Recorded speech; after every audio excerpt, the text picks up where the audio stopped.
नमस्ते। आप सभी का स्वागत है हमारे आज के वीडियो में। देखिए, क्या करूँ, मेरे पति मुझे कुछ बताते नहीं, समझ नहीं आता। वो कहीं जाते तो बोल के नहीं जाते, कुछ करते तो भी मुझे नहीं बताते। मैं पूछती हूँ तो कहते हैं काम से जा रहा है।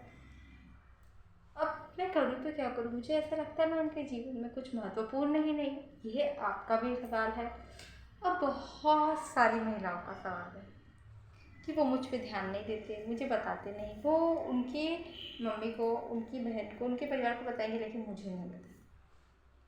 क्या मैं उनके ज़िंदगी में कुछ इम्पोर्टेंट ही नहीं हूँ? ये भी सवाल आता है ना। देखिए, ये तो नहीं बता सकती मैं कि आप आपके हस्बैंड की लाइफ में कुछ इम्पोर्टेंट है कि नहीं, क्योंकि मुझे भी यही लगता है कि अगर हम किसी की लाइफ में, किसी की ज़िंदगी में थोड़े से भी महत्वपूर्ण है तो वो उसका छोटा सा छोटा काम हमें बताएगा कि वो क्या कर रहा है, क्या नहीं कर रहा है। लेकिन शायद हम उनकी ज़िंदगी में नहीं है महत्वपूर्ण, तो वो नहीं बताएंगा हमें। वैसा ही है। तो देखिए, अगर आपके पति आपको नहीं बताते तो आप पूछ पूछ के थक चुकी है, आप कहाँ जा रहे हैं, क्या कर रहे हैं, फिर वो आपको नहीं बताते, तो अब करे तो क्या करे? बहुत बुरा लगता है, अंदर से रोना आता है। तो इसका एक ही जवाब है, जो इंसान आपको महत्व नहीं देता, जो नहीं बताता आपको कि कहाँ जा रहे हैं, क्या कर रहे हैं, क्या नहीं कर रहे हैं, फिर से छोड़ दीजिए उसकी हाल पे। अगर वो आपसे प्यार करेगा, आपका होगा, तो आपके पास आएगा और आपको सब कुछ बताएंगे, आपसे अपनी हर दिल की बात शेयर करेंगे।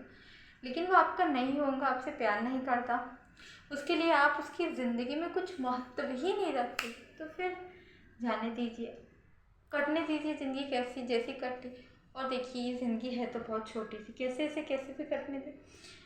हमारे अगर आपकी शादी हो चुकी है और आपके पास फिर आपके पति अगर ऐसा आपके साथ करते हैं, तो आपके पास दो चॉइस है। एक, अगर आप माँ बन चुकी है तो एक अलग चॉइस है, और एक नहीं है तो भी अलग चॉइस। उसमें भी ये है कि आप अगर फाइनेंशियली इंडिपेंडेंट है तो फिर बहुत अलग बात है। देखिए, अगर आपके बच्चे नहीं हैं और आपकी मायके में आपकी सुनते हैं, आपका साथ देने के लिए खड़े हैं, तो आप उनसे कह के कि जो इंसान मुझे आज कुछ नहीं बताता, आज नहीं समझता, वो ज़िंदगी में कभी समझेगा, इस आशा में मैं ज़िंदगी उसके साथ कैसे कैसे बिताऊँ, ये आप कह सकती है।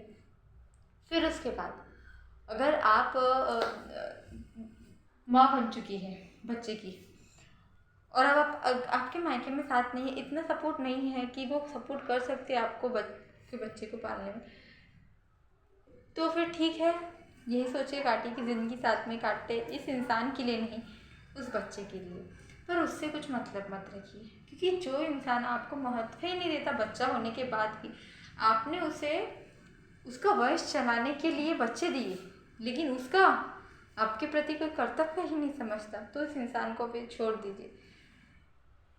और अगर आप पैसे कमाती है, आप कोई जॉब करती है, आपके पास थोड़ा सा भी जरिया है जिससे आप आपके बच्चे को खुद के साथ रख के अच्छी लाइफ दे सकती है, और आपको सपोर्ट करने वाले लोग हैं, तो आप उस बच्चे को लेके आपके मायके या फिर जहाँ भी आप रहना चाहती हैं वहाँ जाइए, उसके साथ रहिए और अपने बच्चे को बड़ा कीजिए। देखिए, एक ऐसे इंसान के साथ रहने से अच्छा है कि आप अकेले रहे, रोज़ के घुट घुट के जीने से अच्छा है कि आप ज़िंदगी खुल के जी, क्योंकि ज़िंदगी बहुत छोटी है। सब सोचते हैं नहीं, पति है तो साथ है, एक लगता है कोई साथ है, लेकिन जो इंसान आपको आपका साथी नहीं समझता, आप उसके लिए अपनी ज़िंदगी के वो अमूल्य क्षण व्यर्थ कर दे रही है जो वापस कभी नहीं आएंगे।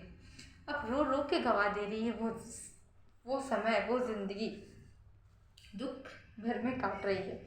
तो मेरी आपसे हाथ जोड़ के एक ही नम्र विनती, अगर आप फाइनेंशियली इंडिपेंडेंट, तो भगवान ने आपको मौका दिया है कि तुम खुद चलो, खुद के लिए लड़ो, कुछ करो।